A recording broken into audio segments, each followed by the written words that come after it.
देखिए, अभी जो है हमारे डीसीपी ट्रैफिक साहब ने अभी प्रयोग के तौर पर जो हमारे 12 पॉइंट्स हैं, जिन पर हमने वेंटिलेटर जैकेट जो एसी है, जिसमें कि जिसको पहन करके हमारे जो जेडोज़ हैं उनको गर्मी जो काफ़ी ज़्यादा पड़ रही है उससे उनका बचाव, उसके प्रयोग के तौर पर हमने 12 पॉइंट्स पर इसका प्रयोग किया है। और अभी 1 हफ्ते तक हम देखेंगे भी इसका क्या प्रयोग कितना सफल रहता है। उसके बाद जो है प्रयोग के तौर पर देखने के बाद जो होगा उसके बाद कार्रवाई करेंगे। देखिए, ये तो अगर सफल होता है तो ये तो बहुत ही अच्छी बात है, क्योंकि ट्रैफिक पुलिस को हमेशा ही गर्मी के दिनों में बड़ी जो है आपको पता ही है कितनी भारी गर्मी पड़ रही है और हमें तो लगातार धूप में खड़ा रहना पड़ता है। तो इसीलिए हमारे डीसीपी ट्रैफिक साहब, हमारे सीपी साहब के प्रयासों से अभी हमने ये प्रयोग के तौर पर 12 पॉइंट्स पर हमने ये एसी जैकेट्स का प्रयोग शुरू किया है। सर, टोटल कितने ट्रैफिक पुलिस के जवान हैं गुरुग्राम में जो इस तरह से फील्ड में काम करते हैं, यानी सड़कों पर बूथ के पास खड़े रहते हैं, ट्रैफिक मैनेज करते हैं? देखिए, हमारी जो पुलिस की जो संख्या है वो करीब 600 के आसपास है। ट्रैफिक पुलिस के कांस्टेबल से लेकर इंस्पेक्टर तक हमारी 600 के करीब हमारी जवानों की संख्या है। सर, आगे का क्या प्लान रहेगा ताकि ऐसे ही सेफ रखा जा सके जवानों को जो काम करते हैं सड़कों पर खड़े होते हैं? अभी तो यही है, देखिए अगर ये प्रयोग सफल रहता है और इसमें कामयाबी मिलती है तो फिर उसके बाद फर्दर इसमें आगे जो है और बढ़ेंगे। सर, कलर किस तरह से मैच करना होगा, क्योंकि ड्रेस के तौर पर अगर एक जैकेट को यूज़ किया जाए? देखिए, वैसे तो इनका जो जैकेट का कलर है वो वाइट ही है और हमारी जो कमीज़ है ट्रैफिक पुलिस की वो भी वाइट ही है, तो उसमें तो कोई ज़्यादा इशू नहीं है।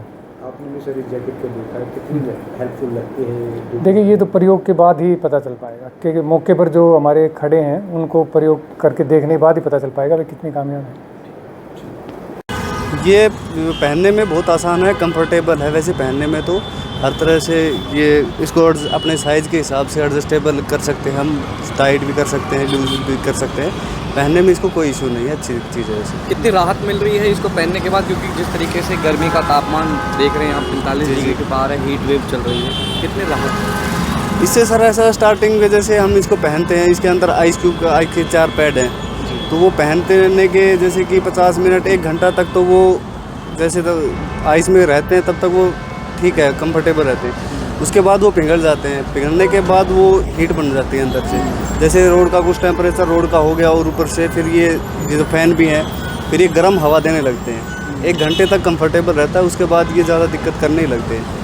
ज़्यादा देर तक पहन के भी नहीं रख सकते, 2 घंटे 3 घंटे इसको नहीं पहन सकते। अगर कंटिन्यू इसमें आइस क्यूब बनी रहे तो बेहतर तरीके से इसे यूज़ किया जा सकता है। हाँ, अगर लगातार इसमें आइस क्यूब के जो पैड हैं वो चेंज होते रहे टाइम पर, तो ये पहनने में ठीक है, फिर कोई इशू नहीं आएगा।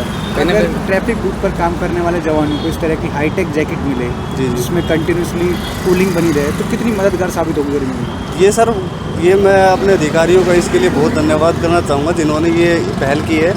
उन्होंने बहुत अच्छी चीज़ बनाई है, लेकिन अगर इसमें अगर सुधार हो जाए, जैसे आपने बताया आइस पैड में अगर चेंज हो जाए या फिर लगातार ये आइस पैड चेंज होते रहें तो ये बहुत अच्छी चीज़ है और ये कारगर भी साबित हो सकती है आइस पैड के जैसे। कितनी मदद मिलती है इस तरह की जैकेट जब हम बूथ पर दोपहर के समय में काम करते रहते हैं जहाँ 45 के पार टेम्परेचर का? अगर सर देखो, ये अगर ये लगा हमने पहन रखी है तो इसके बाद जब तक आइस में है तो उसको पहनने में कोई इशू नहीं है और खड़ा रहने में भी ठीक है, कंफर्टेबल महसूस होता है, ठंडा ही महसूस होता है। वजन तो नहीं है इस जैकेट में? नहीं, 3-3.5 किलो वज़न है इसमें, लेकिन ठीक है, वैसे कंफर्टेबल है, कोई ज़्यादा वज़न नहीं लगता है। जी।